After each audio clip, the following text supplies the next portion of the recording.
and then we'll share. Okay, perfect. Good morning, good afternoon, and good evening, everybody. Thank you again for joining our HP MAT Mentor Advisory Council meeting. Today, we're going to be talking about the use of digital technology in education. So before we get started, I just want to make sure we again give our panel a chance to quickly introduce themselves, and then we're going to jump right into the conversation. So first, Betty, would you like to quickly introduce yourself? Sure. Good morning, everybody. Good evening, afternoon, wherever you're at. My name is Betty Garcia-Hill. I am HP's Global Education Technologist leading K-12 strategy.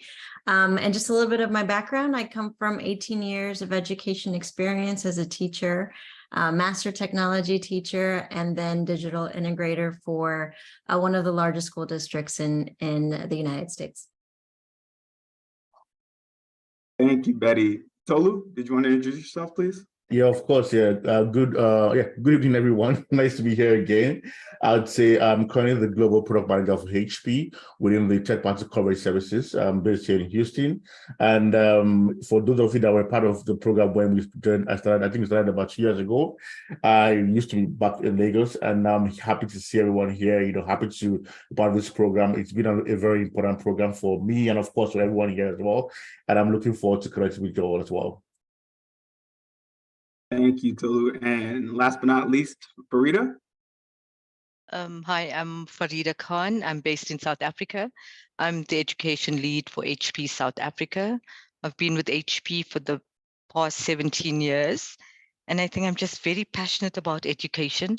And I think I make a difference. So that's why I'm here. Thank you. Thank you all for the introduction. Okay, so I guess let's jump right into it. The first question I had for the panel, and I guess Betty, you can lead us off, is what are some of the biggest challenges from your perspective that we face as teachers and educators when engaging students who don't necessarily have access to technology? Yeah, when I think about challenges, I think about teachers, right? We're among a group of teachers, and it's difficult for teachers to change their instructional approach and the way that they've been teaching from Sage on the Stage to Guide on the Side. That's one of the biggest challenges for teachers, just to change their pedagogy and instructional practice. Also the balance. It just seems like we were having a hard time to strike that balance. When to use a device, when to not use a device, how much screen time, when does it make sense? Digital citizenship, we've seen that throughout the pandemic. It's not just about providing the devices and giving kids access, right? It's the way that they leverage them, the way that they use them with the right digital citizenship, thinking about bullying and the way that they communicate with one another. It's not just about providing them with it, it's teaching them how to use it. And Tunde, one of the things that is closest to my heart is digital equity. And we know that that's one of the biggest challenges that we continue to see globally. There's a huge chasm between the haves and have-nots and what students have access to, right? And so we saw that in the pandemic as well, that the kids that had access did really well. They had support from their parents, they had technology, they had access. And our scholars that, maybe didn't have the support from home, the digital skills, the access to the hardware and the connectivity suffered, and the gap became even bigger. So unfortunately, digital equity continues to be, I think, the biggest challenge. So speaking of digital equity, Betty, you were working for one of the largest school districts in the United States. So obviously you had students from a variety of different socioeconomic backgrounds, right? So can you kind of give us some of your experience has been dealing with working with students from different areas and trying to make sure that everybody is accessing equitable access to education? Yeah, so so Houston is a tale of two cities. We have extremely rich, affluent people, and we have extreme poverty.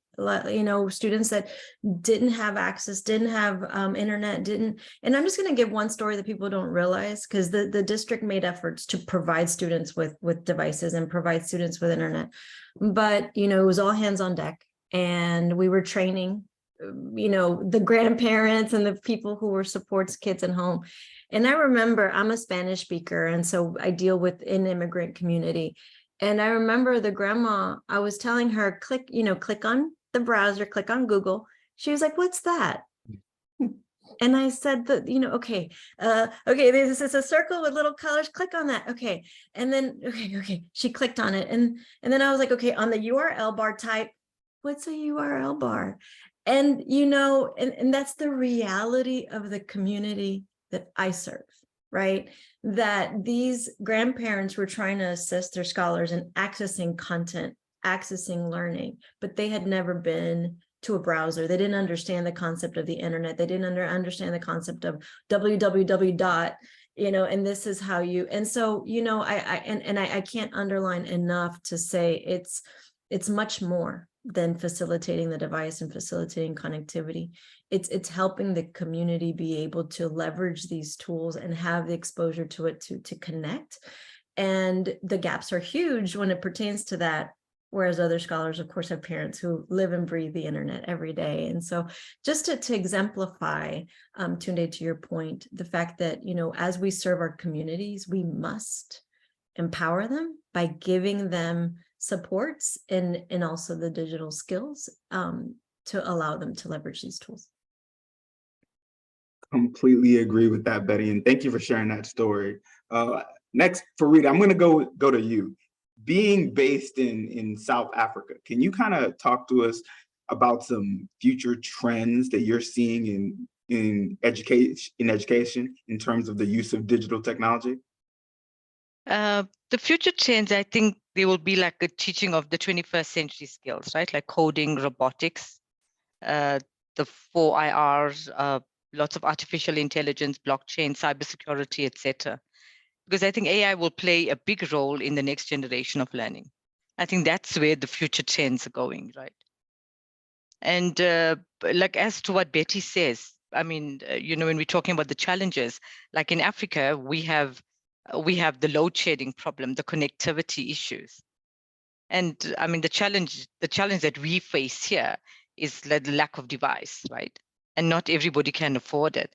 But I mean, with the future, I mean, everyone can access digital education through a smartphone as well. But, very general, basic stuff. But I mean, people don't even know how to use that. So I think just to start with the basics, how to put on a computer or a smartphone, then teach the basic principles of coding, like take small steps at a time. And we need to show them the benefits of digital technology and how it makes our life easier, to build a globalized world. I think that's a trend. That's where we're going. But I mean, lack of devices and everything else, the challenges before that has to be sorted out. No question. I think lack of devices is always an issue. And then, as you mentioned, when you factor in things like load sharing, it definitely makes the situation even a little harder. Can you talk about what you see as potential kind of opportunities to kind of work around some of those issues for educators? I know a lot of times teachers are and educators are the most creative folks out there, right? So you see all the time educators coming up with different ways to make sure students get what they need. In South Africa right now, are you seeing any kind of trends where teachers are working, finding different solutions offline, maybe to have a workaround? Yeah, so we have some platforms that can work offline. So what we're seeing the trend moving, lots of ebooks, right? Like ebooks download. So there's some partners that develop software that could have all the books like that could connect offline, like with different platforms. So that's helping the teachers a lot. So I mean, education just doesn't stop if there's no people. Now we're getting generators and inverters. So they're doing lots of gel battery type of inverters because, I told you load shedding is like now at the moment I have load shedding. So I'm using my phone to connect. And fortunately, I mean, I have data, right? And the teachers are not going to have data for all the children.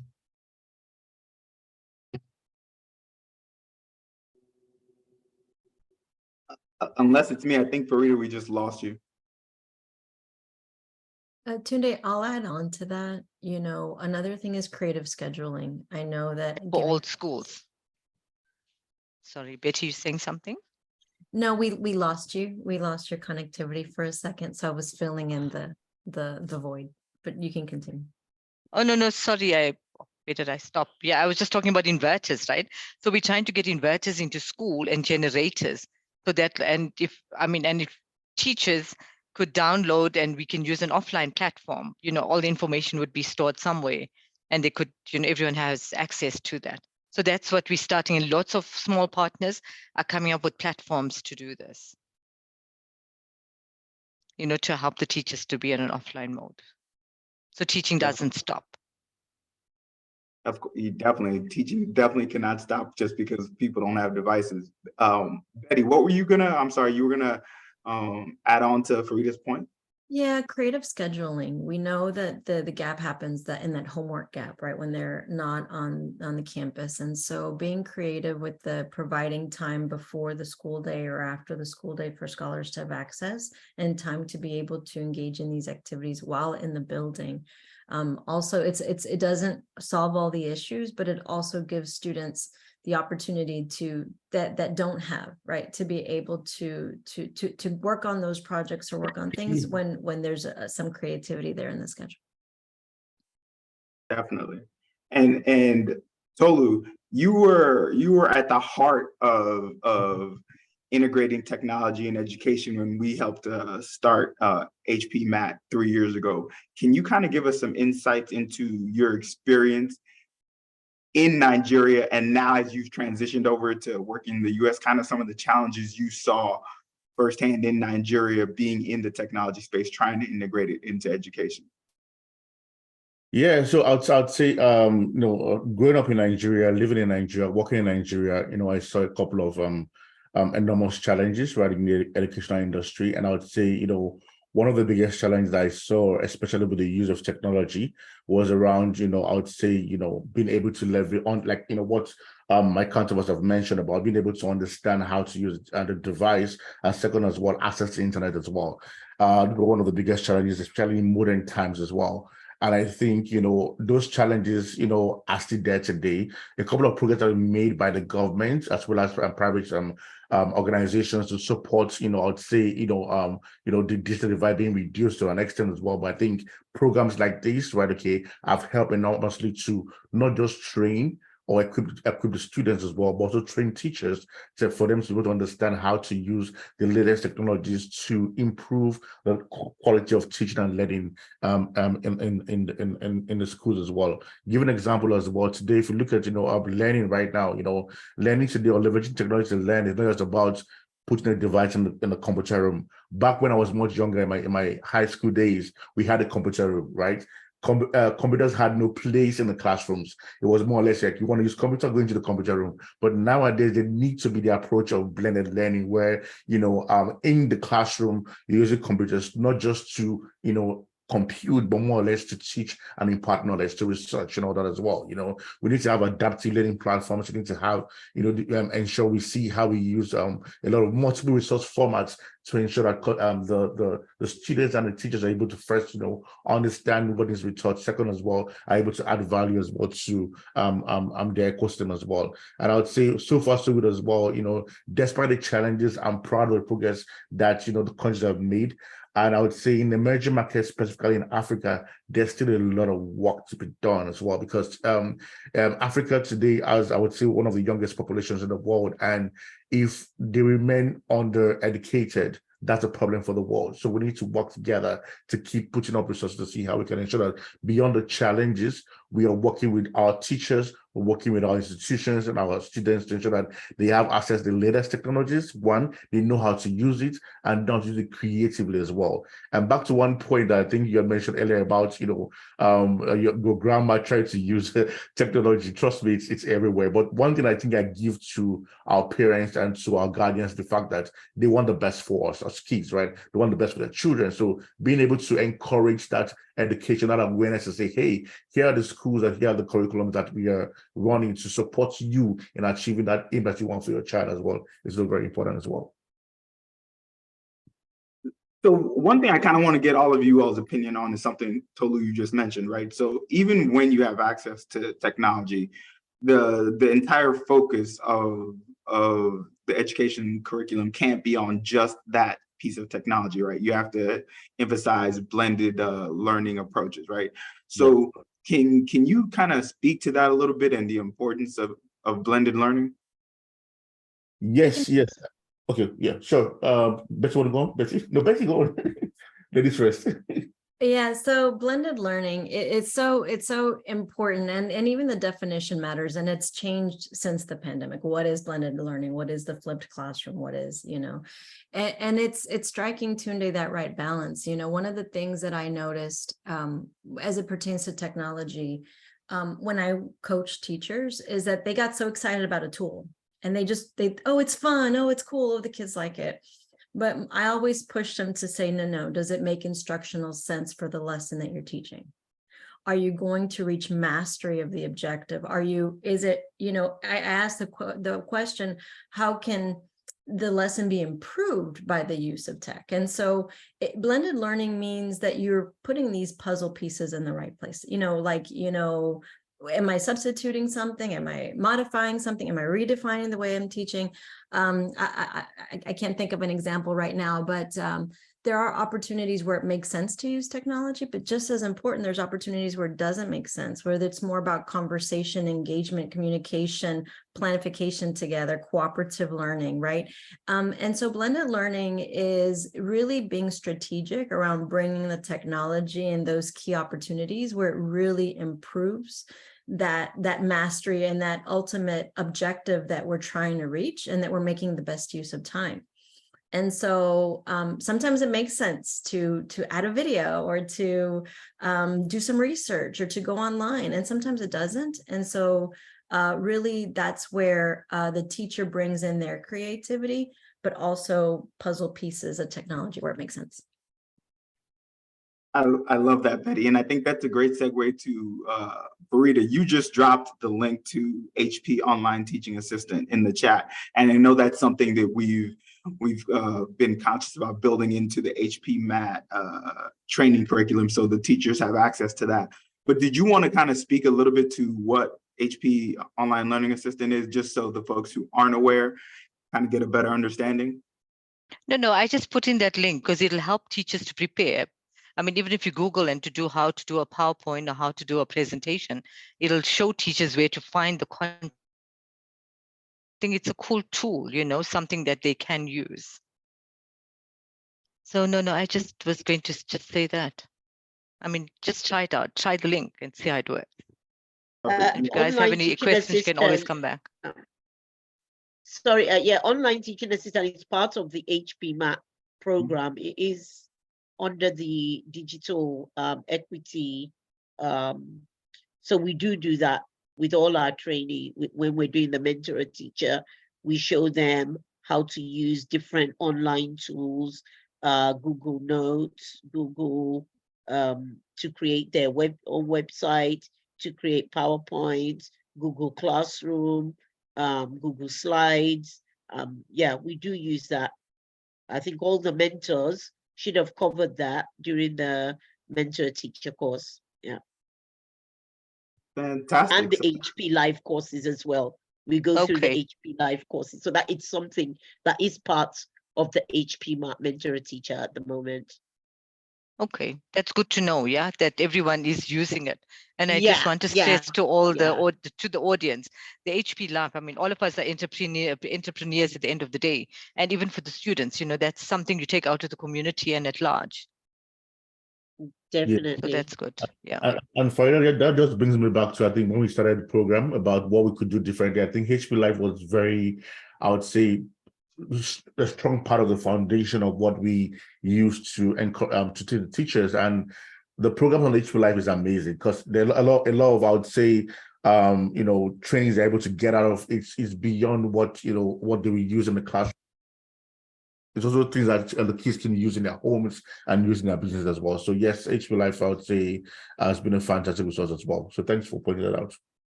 And the great thing about HP Live is they're constantly creating more content beyond the fact that now it's a mobile app, right? It's a mobile app, so you can use it on your smartphone. But I think some of the new content that they're looking at that specifically speaks to digital transformation and the future of work is going to be really important for educators across the world to kind of engage with. Yeah, and that's also offline. You can use it offline, yes. right? All you need is an email address. Yeah. So that is why I brought it here, because of the digital content. Yeah. And just to reiterate to as well, if there's anyone here on this call who is not using HP Live, I would say you're utilizing a tool that can change how you do your work as a teacher. Please go and use HP Live. It's an amazing tool, amazing courses as well. And it's only 1 hour at a time, right? Yeah. Hakeem wants to say something. Yeah, I wanted to say something because Farida, thank you, and Tunde and everybody who has shared that information about HP Life. Some of our teachers, our mentors, are really aggressive on that platform, and they share their certificates and all of that, update us with their progress. However, we're unable to, we don't have the data to be able to say, oh, this is who has completed what. So, okay, Hakeem, I can help you with that. We should consider. Yeah. I just did that for one of the universities here in South Africa. So we can get a URL created for that specific institute, right? Just say you give me a school or an institute, and then we can tell you how many students, how many people enrolled to it. You can because there's Ruben, our guy, our sustainability guy. They create a URL specific for, for that institute. If you want to count, because it's something that you can exactly. see, Exactly, because it's good for our own evaluation for the mentors and the teachers themselves. Okay, so if you want to, you can take it offline with me and just tell me what you want, and then we can create a URL for that, and we can tell you exactly how many people are on there. And we give them, I'll give you that URL, and that's specific for those users. Okay. Thank you, Farida. That's awesome. Well, I guess as we're running out of time, one last thing I wanted to talk about was the proliferation. I hate using that word, proliferation of generative AI in education. And I know, Betty, you were talking about thinking of a use case of where the tool can sometimes not always be appropriate for the situation.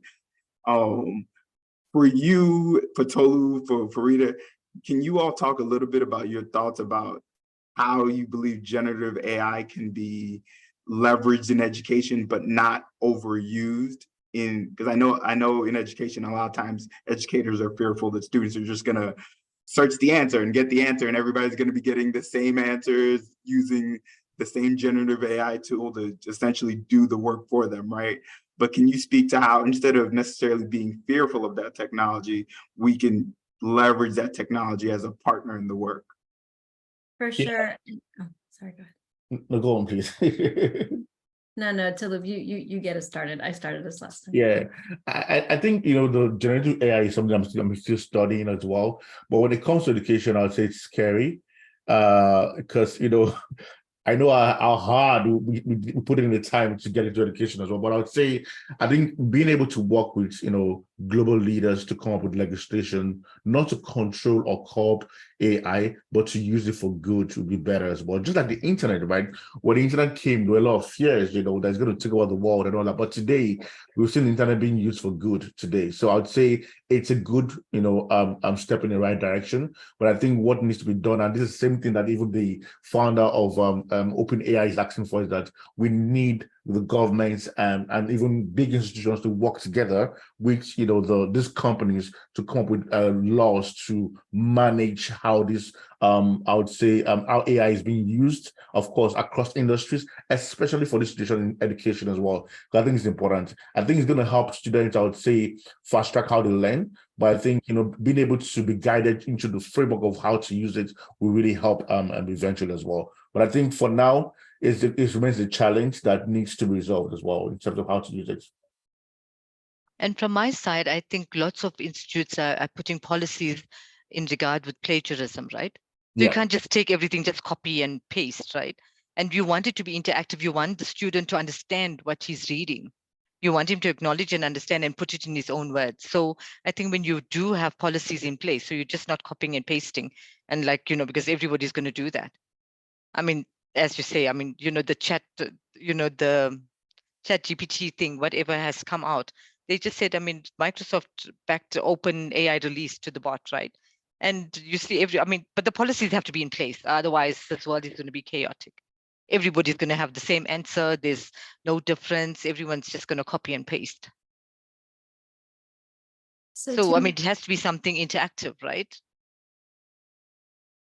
So, I'll yeah. approach this from the teacher perspective, just because I think there's been a lot of focus on how students can use or misuse, but I've played with it significantly from the teacher perspective. And the reason is teachers are tired and the profession of teachers is really difficult, and the teacher workflow, we all know we got to take load off of the teachers. And what ChatGPT can do for teachers is extraordinary. It can reduce the teacher workflow. It can help the teachers lesson plan. It can help the teachers find resources. It can help teachers grade, provide feedback, create rubrics. I mean, it is mind-blowing. I'm very skeptical, because obviously it will never replace the teacher, but just kind of seeing how it can do some really interesting creative things if you do the right protocols. I mean, that's the most difficult part, like really prompting it correctly. But I've seen it firsthand, and so I agree totally with what everybody says. There has to be policies, there has to be guardrails, there has to be protections, especially for students. Because if they're minors, we have to care about the policies and also the student data, right? That's really important. But the opportunity that it's going to bring to improve teachers and their planning and their differentiation. Some of the things I'm even seeing, if you guys follow Economigo, or is really crazy and create incredible things with tutorials, with personalization. I've even seen some moves to improve, for example, automatically positioning students to get their accommodations and designated supports when they have disabilities. The possibilities are endless, but I think, like everybody says, when I like Tolulope's point about the internet, I think it's always a double-edged sword, right? As these technologies come up, we have to see it as a double-edged sword. We can't just get all of the good stuff. It's going to come with some bad things that we have to sort of put some guardrails in place. But honestly, it's really exciting when you really play with it, when you see, and I encourage all teachers to play with it, because teachers have too much to do and we're not taking anything off of teachers' plates. And this kind of tool really does facilitate lesson planning, even grading, which is pretty spectacular. So I encourage everybody here to go to ChatGPT and play with it to see how it can also be a tool for you. Yeah, and the ChatGPT should only assist learning and not act as a substitute for a human creativity and critical thinking. So, I mean, there should be guidelines, right? And the teacher should be aligned with that, and they set goals with that. So, I mean, as I say, I mean, nobody can you'll have to check on the plagiarism or something. I mean, it's going to enhance teaching, right? Definitely. It's more, I mean, I think there's more advantages than disadvantages. But as with everything, everybody wants to take the shortcut and just copy and paste. So, yeah. So it's going to be exciting times coming. Yeah. Definitely. I think to all of you's point, I think the opportunity to advance and augment creativity for teachers and lessen the load teachers have, I think is definitely great. But also, obviously, some of the fear is founded in reality of it being a breeding ground for plagiarism and things like that. I think, as Betty, as you said, I think it is critical, though, that as educators, we all at least play with it, so we're aware of what's out there, right? Because if you're not aware of what's out there, you're not going to know how to manage it and deal with it, right? So I think it's critical, whether it's ChatGPT, Bard, whatever it is that you're choosing to use, I think it's critical that you kind of understand how generative AI is going to change the education landscape. But want to thank everybody for joining us today. Really appreciate your time. Really appreciate your attentiveness. Again, we are so grateful that all of you have chosen to be a part of the HP MAT program and that you allow us to come in and speak to you once a month. We're really looking forward to the graduation next month. So again, thank you everybody for your time, and I hope everyone has a fantastic rest of your day. You are welcome. Thank you so much. Thank you. Thank you very much. Thank you. Thank you. All right. Bye. Thank you. Thank you.